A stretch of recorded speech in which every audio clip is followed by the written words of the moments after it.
Okay guys, let's level this frame off to the table. Plus it's rocking. So. And yes, I do have a medium pure heights. It's not that excessive that I can't stand on a chair, but I consider it medium. And yes, I did do carpentry. I also did plumbing and electrical. Because there was a point in my life where I wanted to be a jack of all trades while I was still doing my automotive career. There was nothing, I mean nothing I didn't want to know how to do. I hate paying people for everything. Usually when they do it, I get pissed off. So I don't do roofs. I can do one. I did the roof on my shed. I know exactly how to do it, but I don't do it because of the heights. But I have no problem on the inside of the building. With that said, let's dig out my 5/8 washers. Okay, let's make it stack, guys. Here's where I wish I had a nice jig table. Learned on.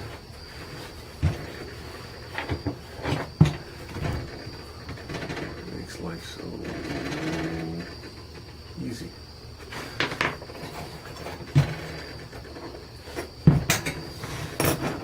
So that's all what you want out of life, guys. Some people, unfortunately, can't get everything they want out of life. The cards just aren't dealt right.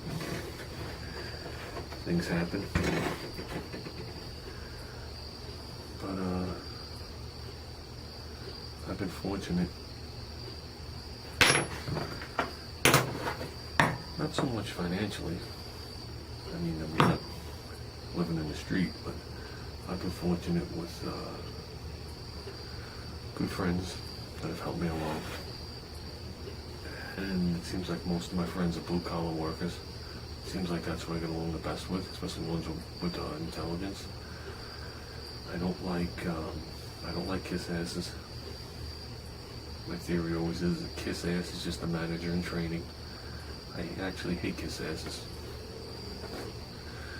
But I like people that can do stuff with their hands and you can have an intelligent conversation with. And that doesn't mean they have to know what I know or be dumber than me or smarter. It's just an intelligent, common sense conversation is enough to make me happy.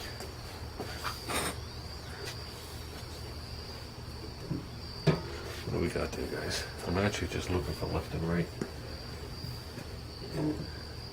Yeah, I'm actually just looking for left and right. If I get this in left and right, because I'm doing the tabs. So if I can make it left and right and not jiggle. Right now it's not jiggle. Or if you guys could see, it's zip tied down to this crate. This crate is a nice stable thing to work with. It's been there. Let's check it with this nice, this is my camper level. One of my camper levels. The whole lot of the camper was been on.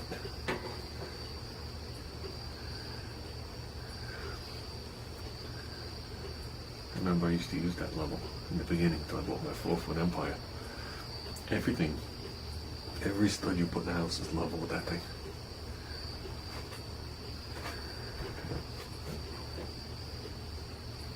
So now, according to this, it needs one in the front.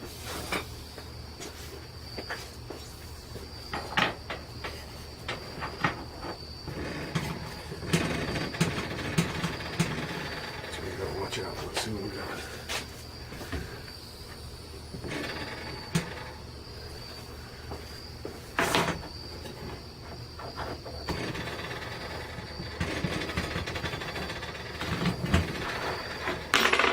To the washers.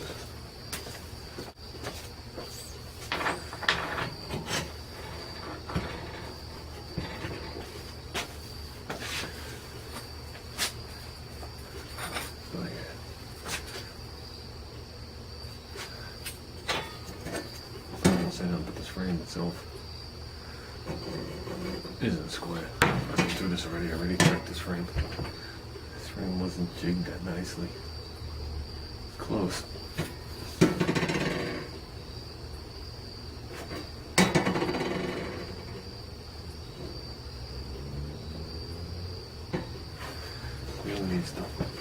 lose this washer in this corner.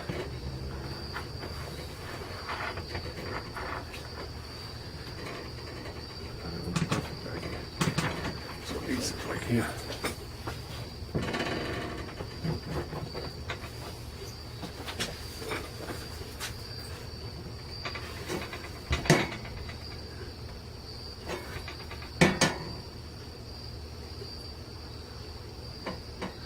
Doesn't need it. It means not to have it. That's the problem.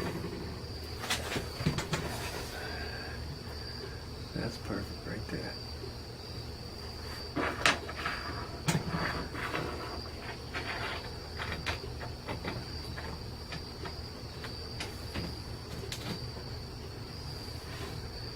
I can live with that. I can live with that. That's why I can never understand how people build chassis on the garage floor. I've seen it done. I've been involved in a couple. A lot of clever shimming, and you can get it. But these people that have the tables that you see, that they jig up these frames on, that's why their stuff is like dead on. They're working on a level surface that they go over right to. That's good, guys. That's close enough for me. And that's the way it is as I bring it down the rail. We're looking side to side, not front to back. Okay, because I want to be able to take my tab, put my tab here, and the only way I'm going to know if this one's right to that one is to level it out, because we're about to drill these. See, there is a top and bottom. They are shaped slightly different.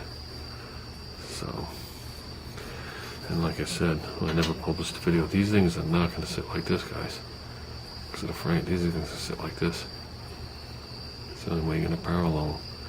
And that's going to add even more strength to it, because the shear point isn't in the center of the tube. The shear point is diagonal across. Plus, once you put this crown in it, this half moon, the holding force is just so much more. Because I'll give you an example. Just picture this being flat. I wish I had something else for. Here you go. If I weld that to the tube, let's assume that your load is out here. It's easy to shear it. Once you put it in a curve, part of it's trying to bend, the other part's trying to pull.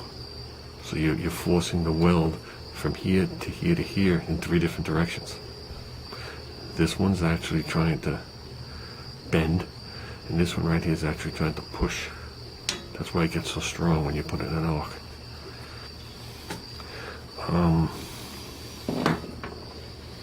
So what I'm going to do now is I'm going to drill these. I'm going to find my hole. I'm going to put these things together. I got a pair of them.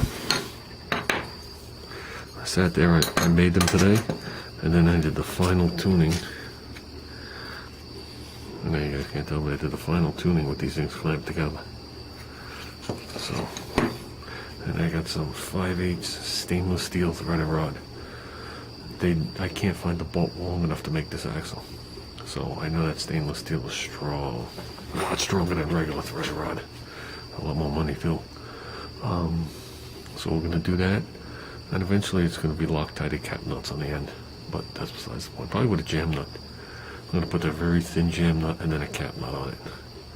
With Loctite on it. That'll be more than good enough. So let me do a little drilling.